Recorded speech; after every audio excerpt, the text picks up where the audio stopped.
Hey guys, I want to show you a few things on Shadows of Evil that I find interesting. Some of this may be useful, some of it not, but I still wanted to share it with you guys just in case you didn't know. First thing I'm going to show you guys is this jump scare. You definitely have to have a sniper for this, but you don't have to be on the docks to do it. You can be anywhere on the map as long as you can see that red window right there. That will trigger the jump scare. No other spot on that boat that you look at will trigger it. It has to be right in that window. You can see that I was in the train station area and I can see that window, so it'll definitely work from there. And you don't have to go all the way down to the docks. You can just stand kind of back and do it. The reason why I thought this was interesting is because there is a certain theater glitch that you can do that will make like interactable objects disappear. And there's a tugboat at the end of the docks that disappears when you do it. And I guess some of us had thought, well, maybe it's for the jump scare. You have to be standing in front of it or something. Well, apparently not. So that tugboat still has the potential to be interactive and do something else. This next thing I thought was pretty cool. This is about the Apothecon egg. Once you feed that egg, like feed souls to it and put it into the sword, it becomes a part of the sword.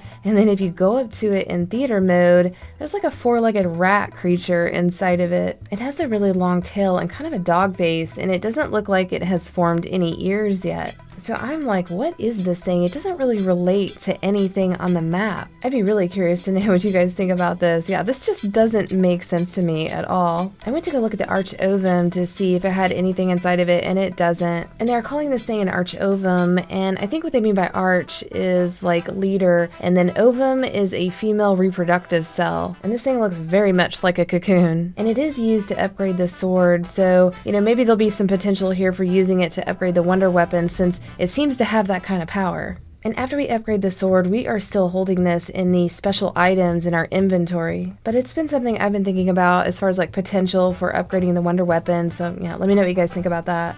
This next thing is just kind of a fun fact about the Canal District. You see a bunch of signs like Madam's Dungeon and then Hotel with some hearts on it. When you go closer to the Ruby Rabbit, you see a building that says like erotic and peep show.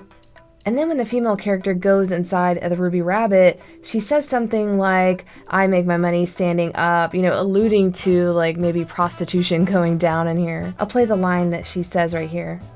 Not my kind of joint. No disrespect to the girls, but I make my money standing on my feet and performing my art. Okay?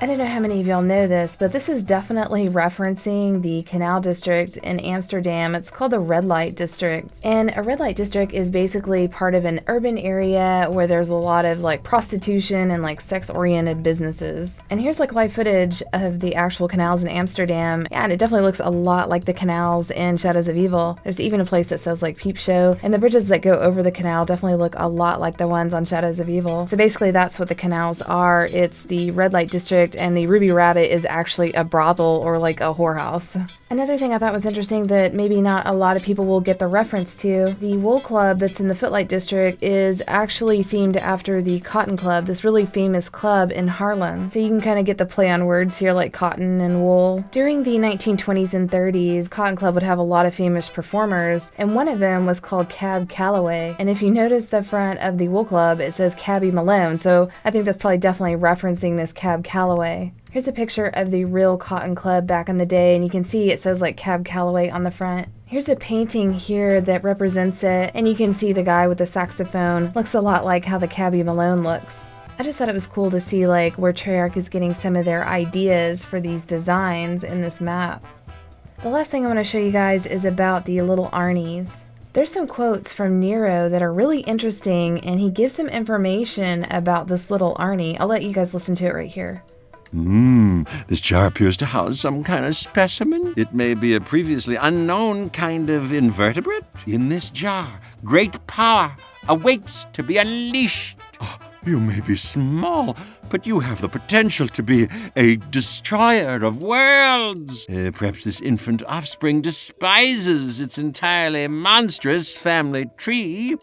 Yeah, so it looks like little Arnie is an actual infant offspring of this giant thing in the sky. So I don't know if this big thing is called like Arnie and then like little Arnie, I don't know. I thought it was interesting how he said you may be small, but you have the potential to be the destroyer of worlds. Made me think that, well, maybe there's more that we could do with this thing. Then he talks about how Arnie like despises his ancestors or something. And obviously Arnie is on our side when we throw it, he helps to kill things for us. But yeah, I thought it was interesting to know like actually what he is, and there could be potential for us to do more with him. But let me know what you guys think about this, and we'll see you next video.